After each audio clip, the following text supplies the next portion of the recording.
What's up, SGDQ 2023? Myself and my interview crew were definitely not just hard jamming to that music that was coming in through our earpiece. That was great. We should just let that go for one of the interviews at some point. Once again, I am Spike Vegeta here at SGDQ 2023, and I am joined by the kickoff to the official breakfast block that's gonna be starting in like an hour, because some of us have breakfast at 2 a.m. at IHOP, because that's when those pancakes snap. Woo! Yes, I love breakfast. Thank you, audience. Whoa, you know what? I love breakfast. This is awesome. I am joined by all three of our co-op runners for the Overcooked 2 run coming up here very soon. Peace Egg, RUBIEHART, Sunbrojade. How y'all doing tonight? Doing wonderful. Yeah, we're very excited. Got a lot of caffeine and sleep so that we are ready for this. More so caffeine. Yeah. Trust me, I've done many a 3 a.m. run here at GDQ. That's what you need sometimes. Oh, yeah. Let's go ahead and talk a little bit about the run. I am always excited that we get to showcase more cooperative runs at GDQs over the years.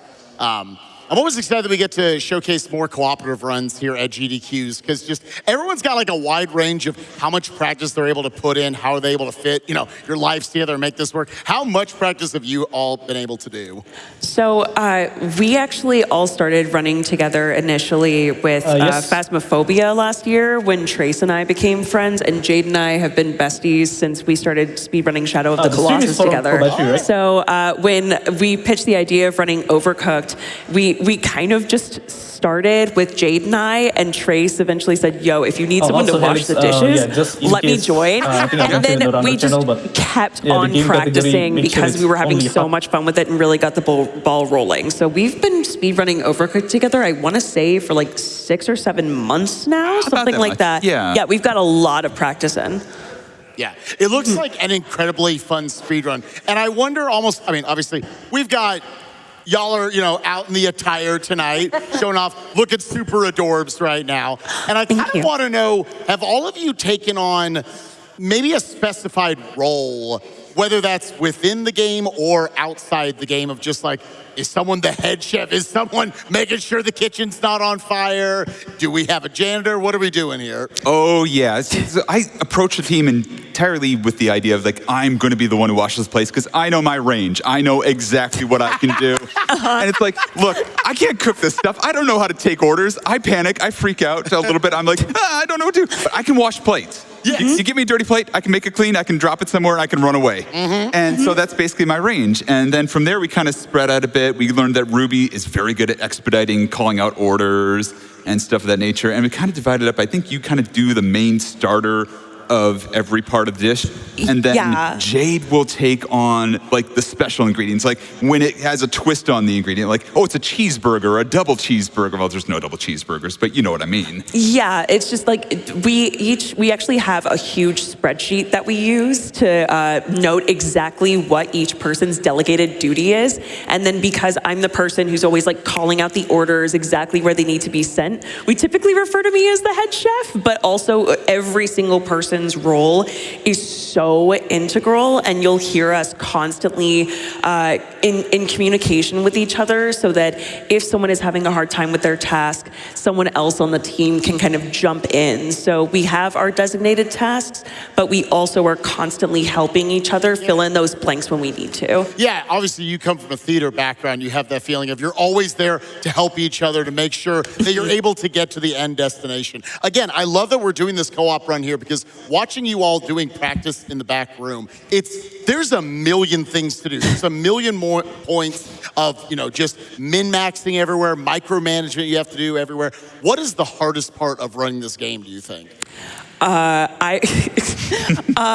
When a level decides it hates us, and what I mean by that is typically what we'll do is there are base ingredients that you'll need for everything. So like a burger, you will always need the bun and the meat, but there are other ingredients you can add on top, and usually we try and make sure we have like 1 or 2 of those extra ingredients prepared, but sometimes you'll get hit with a level that has 5 different zombies that have spawned, and every single one wants a mushroom burrito, and you don't have the ingredients prepared, and suddenly are just panicking. So sometimes the thing that's kind of become a quote is if something like that happens, we'll either say, oh, it's Mushroom Day, or just, I hate it here. Why are we here? Why does this game hate us? So, yeah. It's a real mushroom day. I love it so much.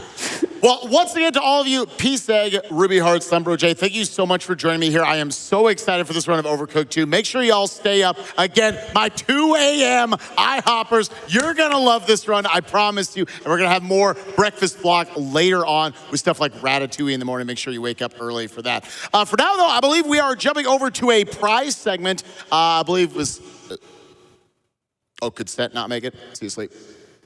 Well, do we, shout? Court? Anyone? Wait, who are we? Who am I kicking it to?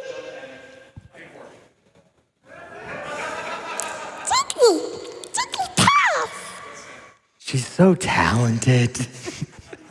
Hello, everyone. Welcome back to Summer Games Done Quick 2023. Spike, I don't know why we do these intros. We really should just cut to the camera for what we're doing like 30 seconds before all of these interviews and prize segments, because we were absolutely jamming out.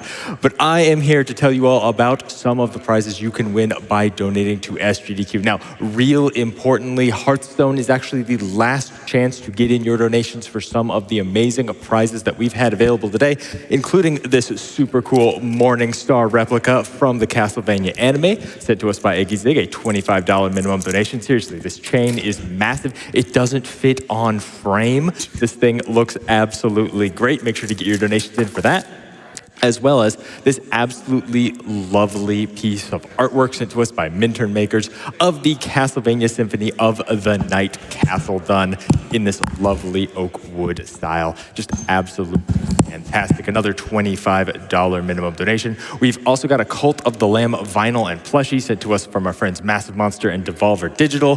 Super cool ramen bowl themed after Kirby with like a cool little nook to hide your chopsticks in. But what I wanted to pop over here this evening to tell you all about is that Hearthstone is actually your first opportunity to get in a $50 donation for a prize that I think is super special. It's a little bit early from the next prize block, but you know what?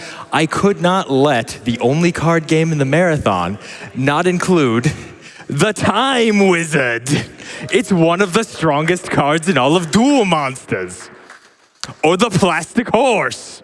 It's one of the strongest cards in all of Duel Monsters. Okay, that one's a lie. That one's not a prize. That's just a horse. But this is a prize, and this is absolutely fantastic. This is an acrylic on canvas, hand-done painting sent to us by Ikesy Paints. Like, come on, this thing is absolutely ridiculous. Look at the detail in it. Look at the color saturation in it.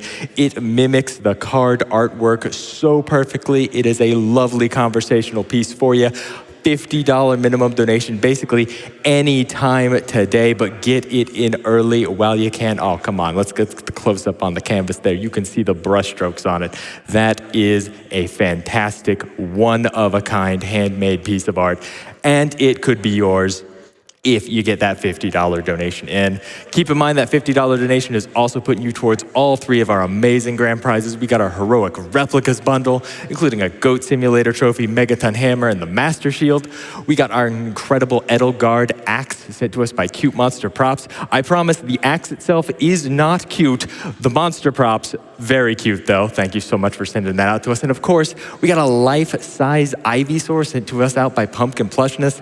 So cool. Cannot wait for that to get here. Cannot wait to show it off to all of you. It is amazing. You don't want to miss it, just like you don't want to miss anything going on with Games Done Quick this week. So head over to gamesdonequick.com if you're not already there.